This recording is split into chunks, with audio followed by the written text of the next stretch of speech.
Move হয়েছে,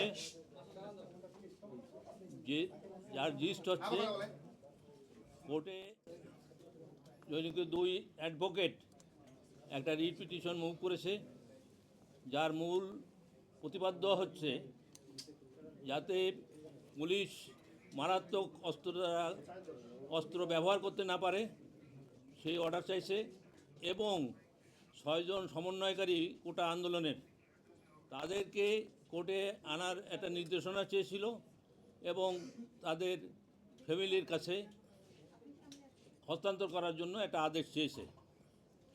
এরপর petitioner পক্ষের অ্যাডভোকেট হিয়ারিং করেছে, আমরা তার জবাব দিয়েছি। আপনারা জানেন যে গতকালকে ডিবি কার্যালয়ে এই 6 জন সমন্বয়কারীর পিতা এবং মাতা এবং অন্য ক্লোজ রিলেশন এই 6 জন সমন্বয়কারীর সাথে দেখা করেছে। দেখা করার পরে পরিষ্কারভাবে প্রেসে স্টেটমেন্ট দিয়েছে যে তাদের ছেলে এবং মেয়ে সকলে ভালো আছে এবং তারা তাদের সেফটির জন্য ডিবি অফিসে এসেছে।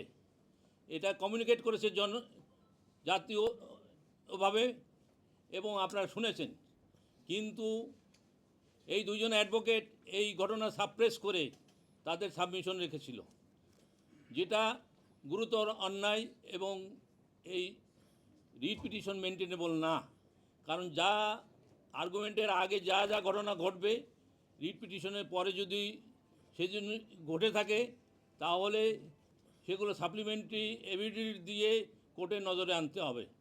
কিন্তু তা না করে সাপ্রেস করে এই একটা অর্ডার নিতে চেষ্টা করেছিল। আমরা এবং কোর্ট নিজেও এই ঘটনা জানেন এবং সে ঘটনা তাদের জিজ্ঞেস করেছেন, তারা সঠিক উত্তর দিতে পারেন নাই। তারপর হচ্ছে এই 6 জনের মা বাপ বলতেছে যে তারা সুস্থ আছে, তাদের এর আটকায় রাখা হয় নাই, তারা তাদের সিকিউরিটি পারপাজেই ডিবি অফিসে আশ্রয় নিয়েছে।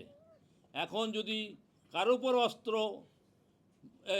কারো যদি ভয় থাকে, জীবনের হুমকি থাকে, তাকে পুলিশ প্রোটেকশন দিতে বাধ্য। এবং সে যদি প্রোটেকশন চাওয়ার পরেও যদি প্রোটেকশন না দেয় এবং তার যদি কোনো ঘটনা ঘটে থাকে তাহলে সব দায়িত্ব পুলিশের উপর বর্তাবে। সেজন্য এটা এক হলো নৈতিক দায়িত্ব, আইনত সে বাধ্য, পুলিশ বা তার এজেন্সির তাদের প্রোটেকশন দেয়া তারা বাধ্য, এবং সেই হিসেবে দেয়া হয়েছে। এখন তার মা বাবা বলতেছে যে তারা কোনো সরকার তাদের আটকায় রাখে নাই, কিন্তু এই দুইজন অ্যাডভোকেট বলছে যে তাদের ডিটেন আটক রাখা হয়েছে।